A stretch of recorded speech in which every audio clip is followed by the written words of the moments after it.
os fundamentos da terra, com inteligência estabeleceu os céus. Coloca para mim também Jeremias capítulo 10, versículo 12, por gentileza.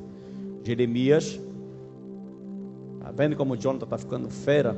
O Senhor fez a terra pelo seu poder, com a sua sabedoria estabeleceu o mundo, e com a sua inteligência estendeu os céus.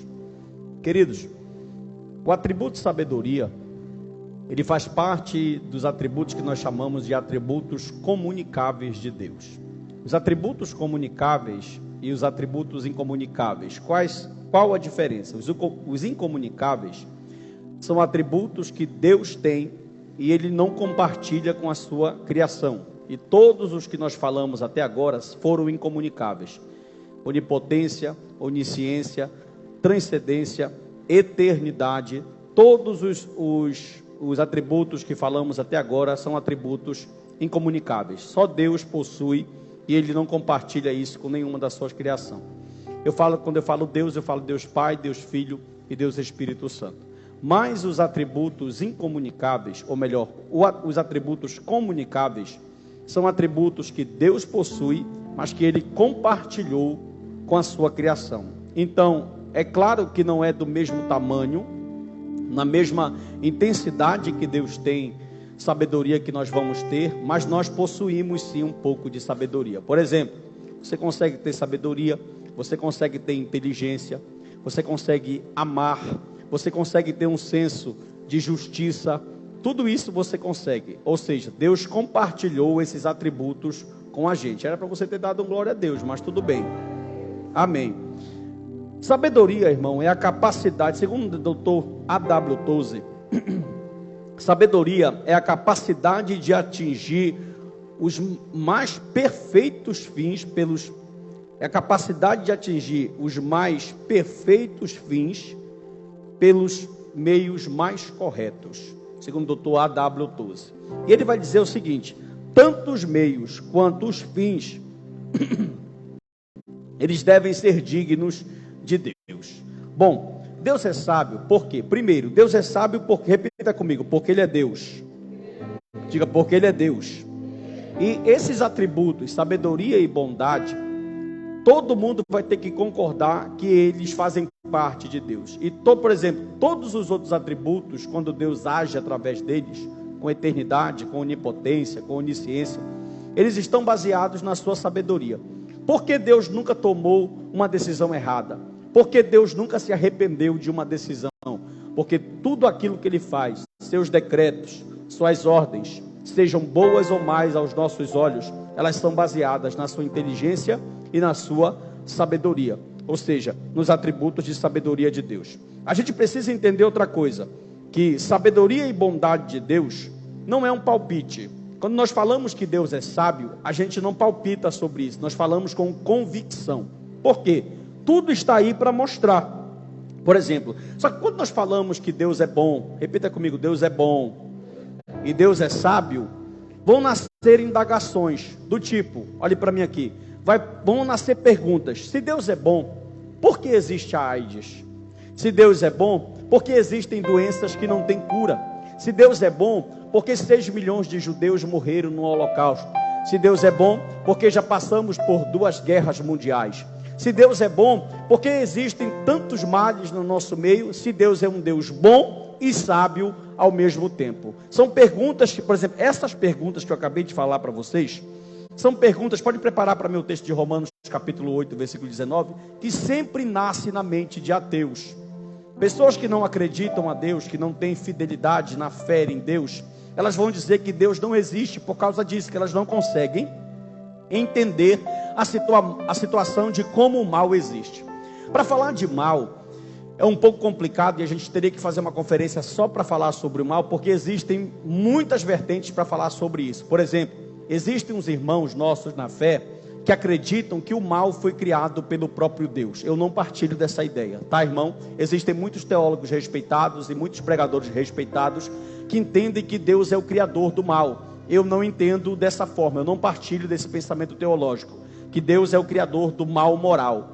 Eu acredito que a minha visão teológica é que Deus, ele criou o mal catastrófico, ele cria esses acontecimentos. O texto que nós lemos em Isaías capítulo 45 hoje vai dizer: eu crio o bem e faço o mal, eu crio a luz e faço as trevas. Mas aquele contexto é um contexto de guerra, ou seja, Deus pode usar os meios para castigar, porque ele tem esse poder. Mas o mal moral é uma outra situação. Isso vai entrar num cunho teológico e filosófico, porque o mal, ele não nasceu aqui nesse plano, ele nasceu num plano fora daqui. Então vai existir várias teorias sobre isso. Eu partilho do pensamento que Deus, olhe para mim, irmão, criou um jardim, colocou um homem e uma mulher, fez uma mulher para ser a disjuntora dele, e esse casal estava ali, obedecendo a vontade de Deus, a lei de Deus, a moral de Deus, e até o pecado adentrar naquele plano, a coisa mais não prestou. Só que, por exemplo, Deus, antes de Adão e Eva forem sucumbidos pela serpente, ele deixou bem claro que o salário do pecado, se eles desobedecessem à lei de Deus, seria morte. E Deus deixou tudo pronto. Pastor Josué Gonçalves é muito oportuno quando ele diz que o primeiro casal, que Deus fez o casamento, Adão e Eva, ganharam como presente de casamento um jardim no Éden. E ali eles tinham tudo, preste atenção, tinham comunhão, tinham um alimento que queriam, eram felizes, não tinham pecado nesse sentido, né? Eram pessoas que estavam felizes e bem. Aí eu pergunto para você, o plano é esse. Paulo, quando escreve esse texto aqui, olha o que ele vai dizer, capítulo 8 de Romanos, versículo 19 até o versículo de número 22. Acompanhem comigo, por favor. Ele diz assim, ó: a ardente expectativa da criação aguarda a revelação dos filhos de Deus. Pois a criação está sujeita à vaidade, não por sua própria vontade, mas por causa daquele que a sujeitou, na esperança de que a própria criação será libertada do cativeiro da corrupção. O primeiro plano de criação perfeito. Só que agora, segundo Paulo, a criação, por causa do pecado, escute só, o pecado não contaminou só Adão e Eva. O pecado contaminou todo o cosmos. O pecado contaminou plantas, seres viventes, animais, rios, céu, seres do mar, seres da terra e por aí vai. Ele prossegue dizendo: ela será libertada do cativeiro da corrupção para a liberdade da glória dos filhos de Deus. 22. Porque sabemos que toda a criação a um só tempo geme e suporta angústias até agora. Então a gente pode observar que Deus não tem absolutamente nada a ver com o que está acontecendo no mundo. E a gente quer culpar a Deus. Deus fez o papel que foi de pegar o jardim e dar em perfeito estado para o homem. Quem fez a besteira, irmão? Preste atenção, olha um exemplo mais claro. Quem mora há mais de 30 anos aqui no 40 Horas, levante a mão aqui, por favor. Ano passado e ano retrasado, quem foi que viu o vento que levantava telhado de casa aqui na redondeza? Alguém via isso? Então tinha, irmão.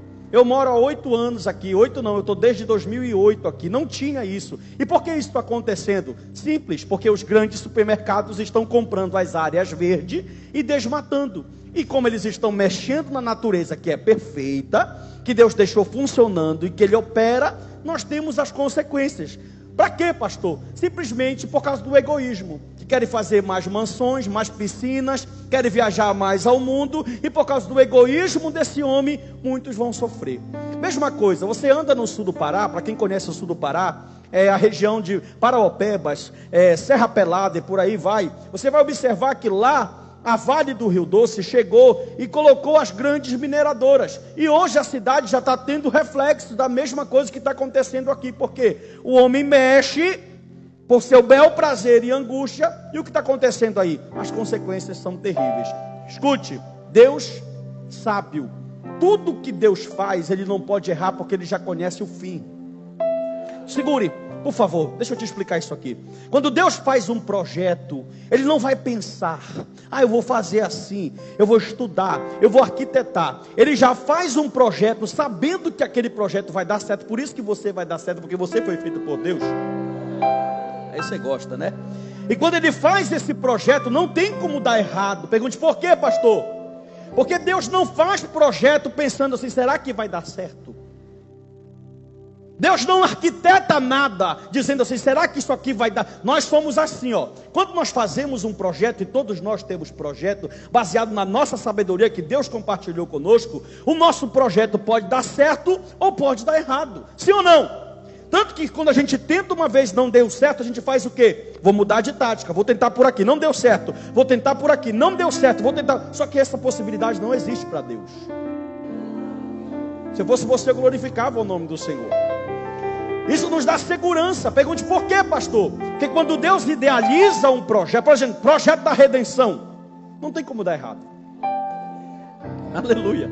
Projeto da salvação, não tem como dar errado. Projeto de salvação da tua casa, não tem como dar errado.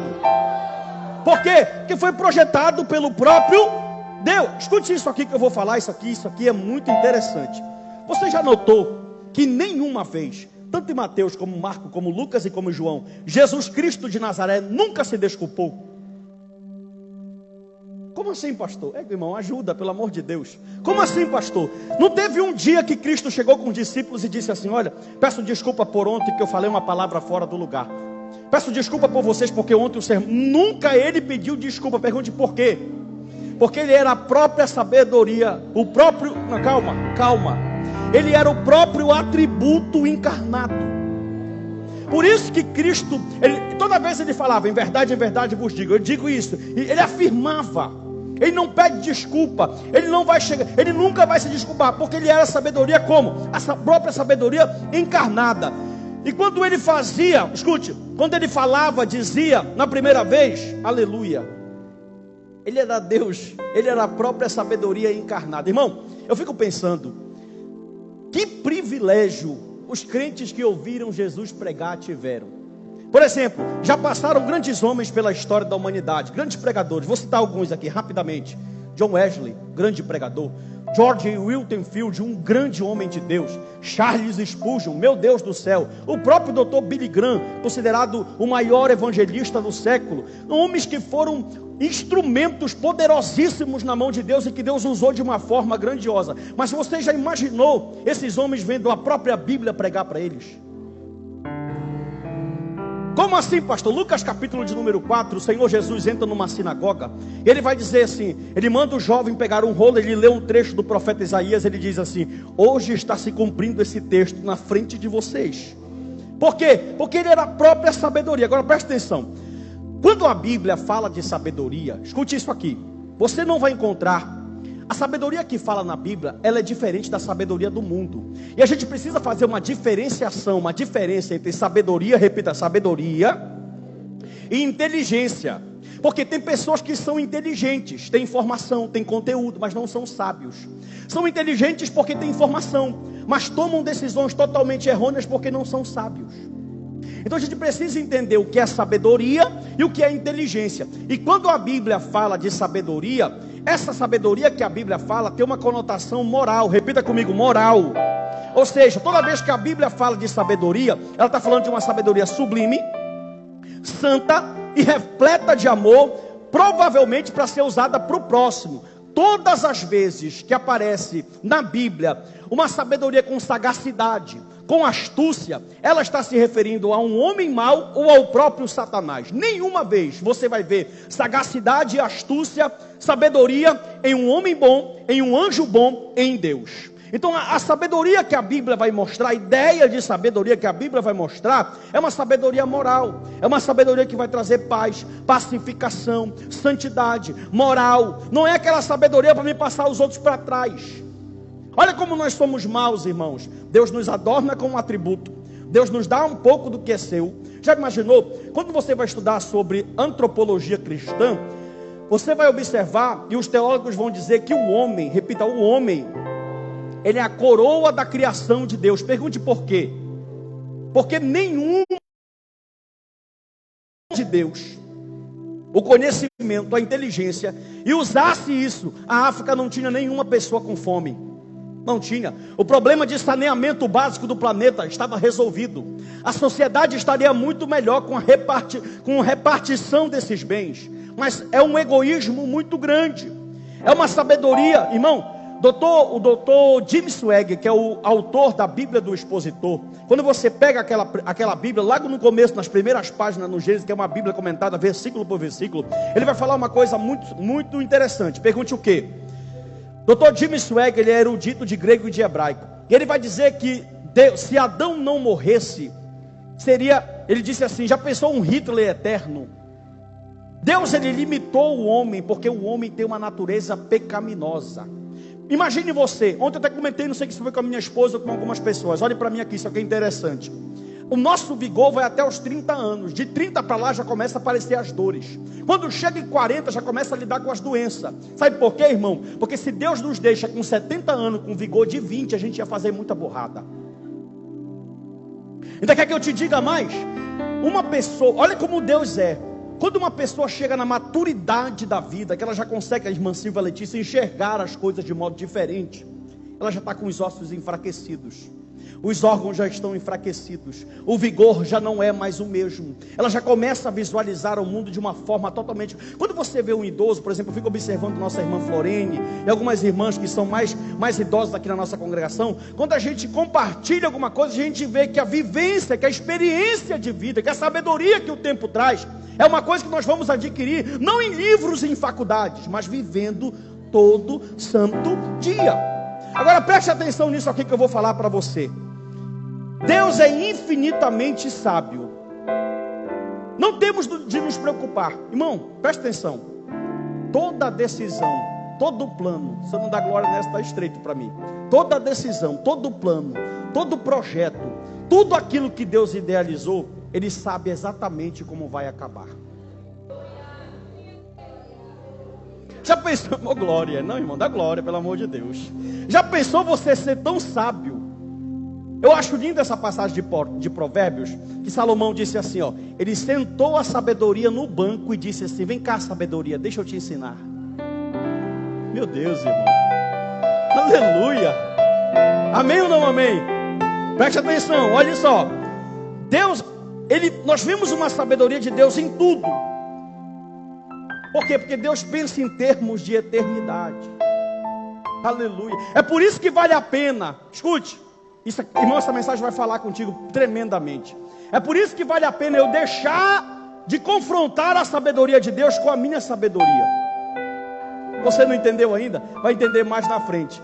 Eu quero viver a minha vida achando que eu posso. Eu sou o cara, eu sei, eu vou fazer, eu tenho uma graduação. Não, irmão. Por mais que você saiba um pouquinho, nós falamos onisciência terça-feira passada e dizemos que Deus conhece tudo, exatamente tudo, exaustivamente. A gente não conhece nem a área que nós somos formados. Nós conhecemos só um pouquinho dela e Deus conhece absolutamente tudo, em todos os parâmetros existentes do universo. De tudo Ele sabe tudo. Preste atenção. Qual bem que você acha que Deus te deu? Por exemplo, tem algumas pessoas que elas são abençoadas. E quando eu falo que você é abençoado, não é porque você tem uma condição financeira melhor que a do irmão que está do teu lado. Quando eu falo que você é abençoado, é porque você conhece um Deus que é sábio. Ele rege a sua vida.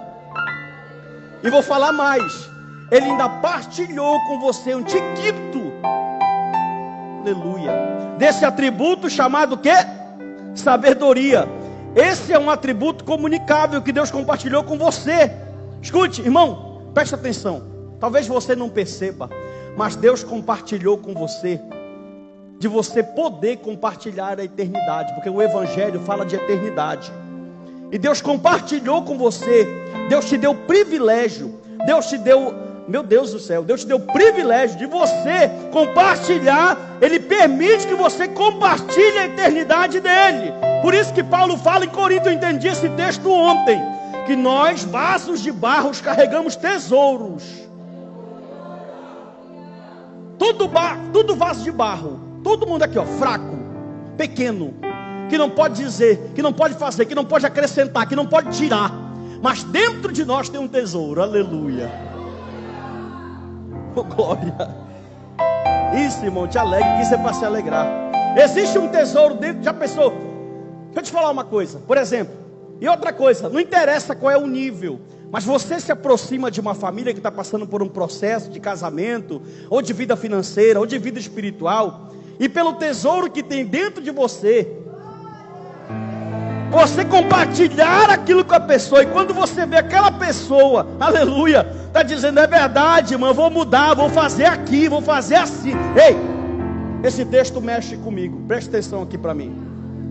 Quando Deus disse a ordem assim, irmã Suzana, ele falou assim, eu vou mandar que o homem pregue o evangelho. Escute, irmão, o meio que Deus quis, irmã Silvia Letícia, que todas as suas criaturas fossem salvas, foi através da pregação do evangelho. A fé vem pelo ouvir presta atenção. Deus poderia fazer de outro meio, mas ele não quis. Aí os anjos, querubins, serafins, o que tem de classe angelical lá, se prontificaram na hora. Nós vamos, Senhor. E o Senhor falou, não. Ei. É como se, irmão, presta atenção. Você é tão frágil que a Bíblia não te chama de vaso de alabastro. A Bíblia não te chama de vaso de ouro. A Bíblia não te chama de vaso de prata. A Bíblia não te chama de vaso de diamante. A Bíblia te chama de vaso de barro. Aí Deus fala assim, ó, eles são de barro, a estrutura é fraca, a estrutura é de barro, é pequeno, mas o que eu vou colocar dentro?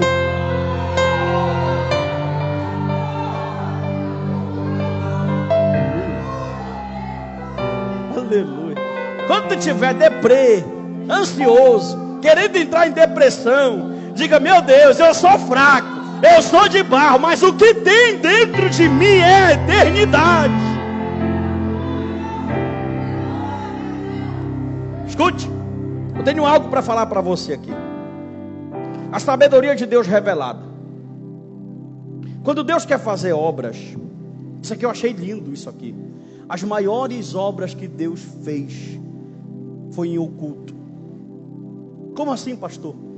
Deus, por exemplo, Gênesis 1, de 1 a 3, quando ele criou, no princípio criou Deus os céus e a terra era sem forma e as trevas estavam pairando. Outra coisa, pastor, a encarnação de Cristo. Deus poderia falar, meu filho, tu vai descer como Thor. Quem não ia crer? O Thor, o trovão, ia chegar ali galáctico, com poder, com honra. Ele falou assim, não, eu vou fazer tu ser gerado no escuro, dentro de uma barriga. Ego, irmão, pelo amor de Deus. Eu vou fazer tu ser gerado, aleluia, de tal modo. Outra coisa, na cruz do Calvário, a Bíblia diz que teve trevas quando Cristo estava na cruz, para não ver o Filho de Deus ali. Deus não queria mostrar aquilo ali. Quando ele ressuscitou foi de noite, ninguém viu, era em trevas também. Porque a sabedoria de Deus ninguém vai entender. Aleluia. Já pensou, Jesus está andando na Palestina, procurando uma equipe de trabalho. Tem uns saduceus e uns fariseus metidos a besta, metidos a teólogo, que pensa que sabe tudo e gosta de discriminar os irmãos crentes que são do fogo. Ele passa, tem um ladrão numa banca da alfândega, um chamado Levi, chamado Mateus. Ele olha para aquele homem e fala assim, vem.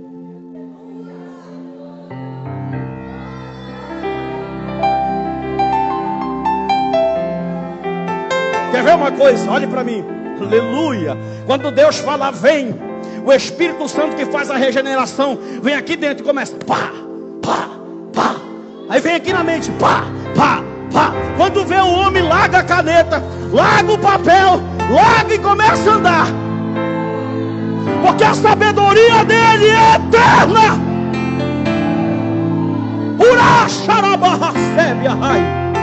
Oh! Escute, vamos lá. Tem coisa boa aqui. Olha para o seu irmão rápido, e pergunta para ele, o caminho de Deus é o teu? Não escutei, o caminho de Deus é o teu? Escute isso, olhe para mim, redobre sua atenção. Deus quer falar contigo. Tudo que sonhamos, escute, vida, segurança, felicidade, céu, imortalidade, presença de Deus, tudo isso gira em torno de você aceitar ou não a suprema sabedoria do Deus Trino, conforme ele revelou aonde? Nas Escrituras. Coloque Isaías 53:6. Olha esse texto. Isaías 53, versículo 6. Você de casa pode abrir sua Bíblia também e acompanhar comigo. Olha o que diz esse texto aqui. Todos nós andávamos como ovelhas, cada um se desviava pelo seu próprio, mas o Senhor fez cair sobre ele a iniquidade de todos. Esse texto está falando de pessoas, pecadores, nós que andávamos desgarrados como ovelhas pelos nossos próprios caminhos. Sabe o que é ter sabedoria? É deixar de eu andar nos meus caminhos.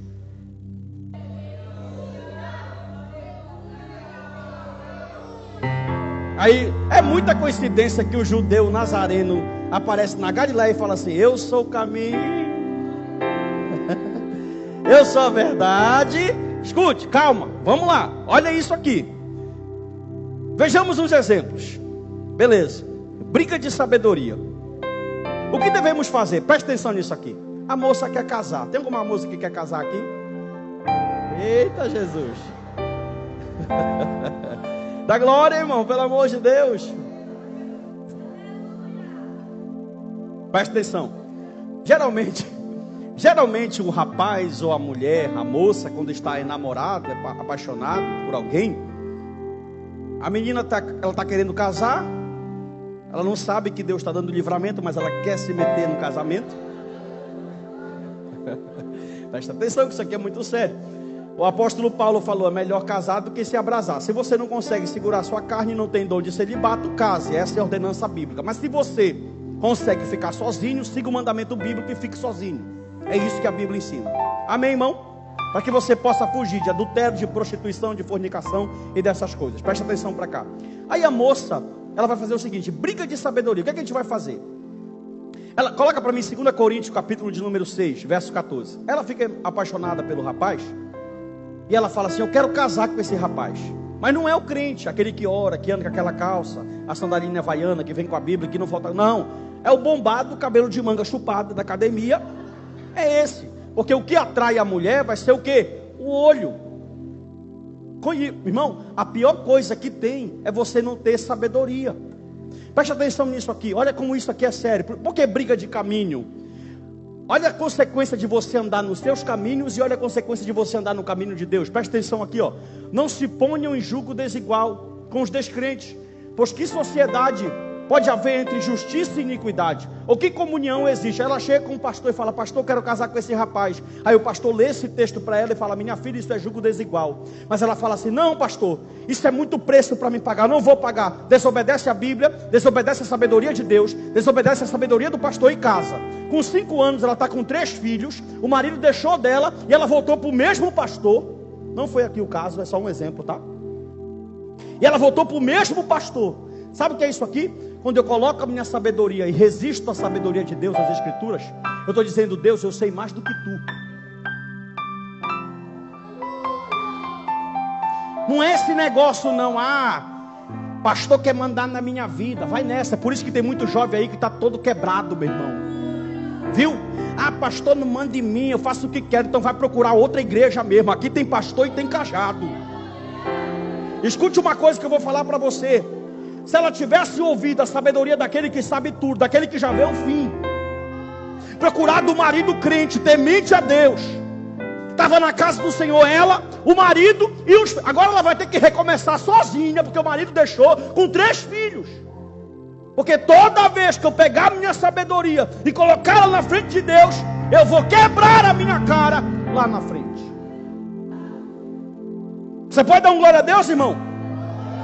Então lá vai. E aí, qual é a sabedoria que vai te guiar? A tua ou a de Deus? Qual é a sabedoria que rege a tua vida?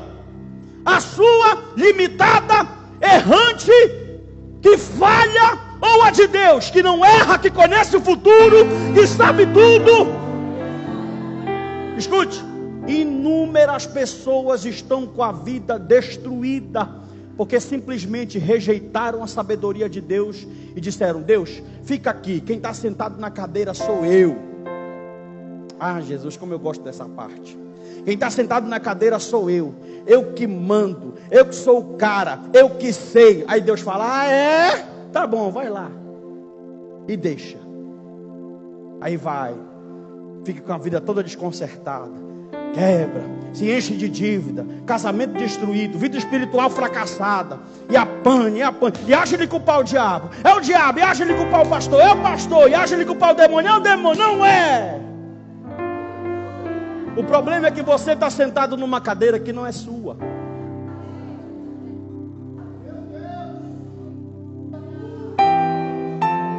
Já imaginou, irmão? O que você sabe do amanhã? Nada. O que você sabe daqui a um ano? Nada. O que a tua sabedoria te proporciona? Ela proporciona idealizar? Sim. Ela proporciona projetar? Sim. Mas ela te dá resultado? Não. Eu quero é ver tu firmar a tua vida aqui, ó. Firma a tua família aqui. Firma o teu casamento aqui. Firma a tua resposta aqui. Irmão, pode falar que é filosofia velha, que é evangelho arcaico, não falha.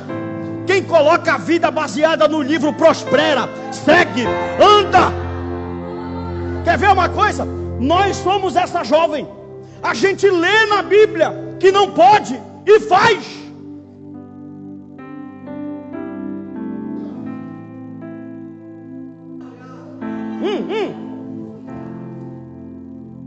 Nós estamos insultando Deus. Meu Deus. Nós estamos insultando a santidade e eternidade do Deus onisciente, sábio e inteligente que não falha. Já pensou, irmão? Deus é muito misericordioso mesmo, senão ele matava todo mundo, irmão. Escute que eu vou esquentar só um pouquinho o caldo aqui, mas é para o teu bem. Quem está dirigindo a tua vida? Quem é o chefe? Qual é a sabedoria que prevalece nas tuas decisões cotidianas? Sabe o que eu acho incrível? Que o cara consulta tudo. Fulano, parente, padrinho, banco, vizinho, horóscopo, figurinha do Ice Kiss, tudo.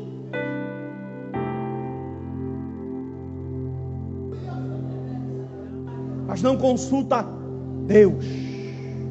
Não consulta a palavra. Sabe por que não se submete às Escrituras? Você vai já saber por quê. Ou porque não acredita nas Escrituras, ou porque ainda não é liberto, é um simpatizante. Porque quem é liberto pela cruz, acredita nas Escrituras, se submete às Escrituras.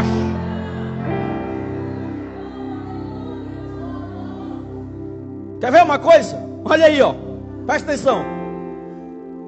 Quando as coisas... Olha, irmão, olha isso aqui. Coloca para mim Romanos 8, 28. Por favor. Isso aqui foi um tapa na minha cara ontem. Sabemos que todas as coisas cooperam para o bem daqueles que amam a... Quando ele fala todas as coisas, ele não está falando só de todas as coisas boas. Vou parafrasear para você entender. Sabemos que todas as coisas boas e maus que acontecem na nossa vida cooperam para o bem daqueles que são chamados segundo o seu, abre aspas. Dr. Toze disse assim, ó: quando as coisas parecem dar errado comigo, em vez de eu acreditar que elas estão erradas, eu acredito que vai dar certo. Meu Deus. Meu Deus do céu. Isso aqui apanhei sem braço, sem mão ontem desse homem. Como assim, pastor Narciso? Ele fala assim: quando está tudo dando errado, eu lembro que Deus sabe mais do que eu. E que até o que eu penso que vai dar errado, eu sei que o meu Deus vai fazer virar certo. A pergunta é: tu tem essa fé, meu irmão? Aleluia. Quando eu li isso aqui ontem, eu estava tão aflito, tão agoniado, tão triste com acontecimentos que estão acontecendo nesses últimos dias, que você não pode ficar sabendo. Coisa de pastor, que pastor sofre só com a família. E o pastor precisa ter uma mente muito boa, muito cheia de Deus, de oração, senão ele não aguenta.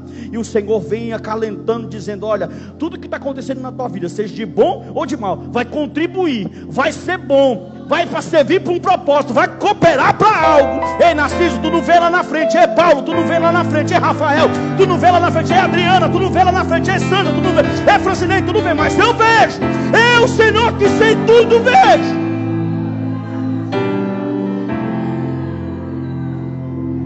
Aí a luta bateu, irmã Silva Letícia. Pai, e a gente fica desesperado. Meu Deus, como é que eu vou fazer? E tenta buscar para cá. E aí a minha sabedoria vai. E o Senhor, o que eu vou fazer? Só que a nossa sabedoria é tão pequena que em poucos minutos acaba todas as nossas alternativas. E Deus está aqui do lado dizendo: confia em mim, eu sou Deus, eu sou Senhor, eu sou sábio, eu sou soberano, eu não falho, eu sou onipotente, eu tenho todo o poder, eu sou eterno, eu sou inteligente, eu sou soberano.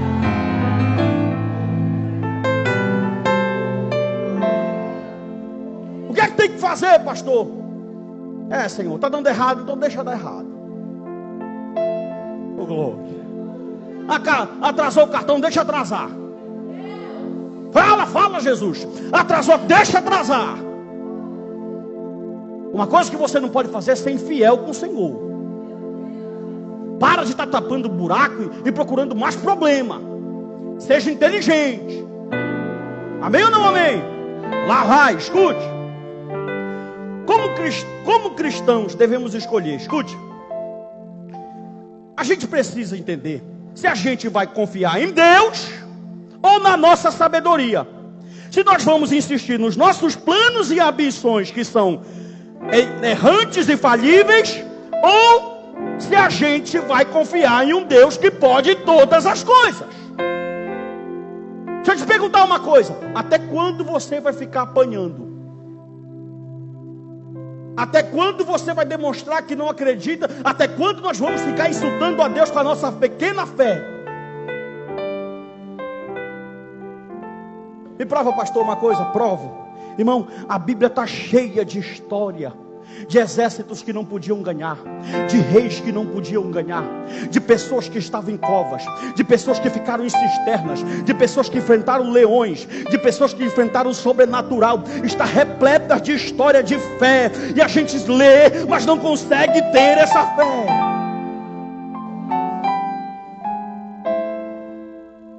E Deus está dizendo: está pegando? Deixa pegar. Meu Deus. Está com problema? Deixa ficar. Aleluia. Só conserta o que está fora do lugar e tu vai ver se Deus não vai agir. Escute. Deus nunca comete erros. Era para você ter dado glória a Deus. Deus nunca comete erros. Ele é sábio e onisciente. Ele nunca pedirá nada que você não consiga fazer. Ele nunca faz exigências injustas. Ele sempre trata com compaixão. Sabe por que estamos assim? Pergunte por quê? Porque nós não confiamos em Deus. Sabe por que a angústia bate? O desespero bate? A solidão bate? A depressão quer pegar? A ansiedade te tranca? Porque nós não confiamos em Deus. Repita comigo, já estou terminando. 3 classes de pessoas. Fala, crente, 3 classes de pessoas. Diga: as não abençoadas, as não comprometidas e as comprometidas. Lá vai. As não abençoadas, elas são aquelas pessoas que não acreditam na sabedoria de Deus, por isso não entregam a sua vida para Ele, porque confiam na sabedoria delas, não na dele. Essas são não, eu não vou me entregar para Cristo, porque elas não confiam que Deus pode resolver o problema delas. As pessoas não comprometidas, escute, elas não se rebelam contra Deus. Elas até vêm na igreja, viu? Elas até aceitaram Jesus, mas nunca tiveram uma vida transformada. Elas oscilam muito na fé. Estão na igreja, mas o comportamento é de ímpio ou de ateu. E as pessoas comprometidas são aqueles que já dizem assim: Senhor, está nas tuas mãos. É tu, papai. Acabou aqui minha força. Eu não faço. Eu não posso. Eu não vou. Então, para terminar, se você é uma pessoa comprometida e se você entregou a sua vida, quem entregou sua vida a Deus aqui, irmão? Só a metade. Quem entregou a sua vida a Deus aqui, irmão? Se você entregou a sua vida a Deus, o que é que está faltando? Assim diz o Senhor dos Exércitos. O que é que está faltando para você confiar que eu sou sábio em toda a situação?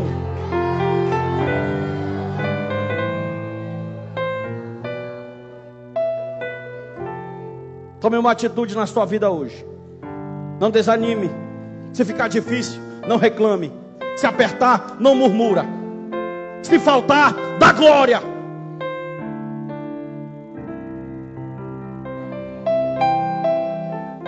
Isso é para crente, meu irmão.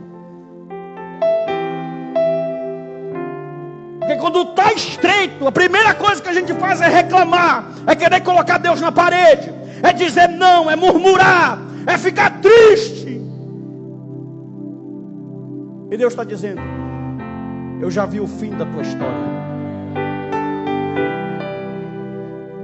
Vou melhorar para você dar glória, para terminar com chave de ouro. Quando eu escrevi a tua história antes da fundação do mundo, e a Bíblia diz que estava tudo escrito e determinado, eu já sabia todo o procedimento dela. E Deus não faz história para perder. Sabe qual foi a melhor coisa que você fez na sua vida? Pergunte qual. Se entregar a Cristo Jesus. Não vai ter nenhum dia, Diácono Leonardo, que Jesus vai se apresentar e vai falar: Diácono Leonardo, me desculpa. Diácono Paulo, me desculpa. O plano continua, a sabedoria continua, o propósito está de pé, os milagres estão de pé.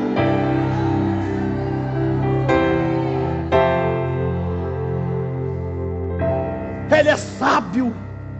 Aleluia. Essa palavra é uma palavra de esperança. Essa palavra, quando tiver, quero me entristecer, não, meu Deus é sábio. Quero murmurar, não, meu Deus é sábio. Quero ficar, não, meu Deus é sábio. Fique de pé, bora cantar.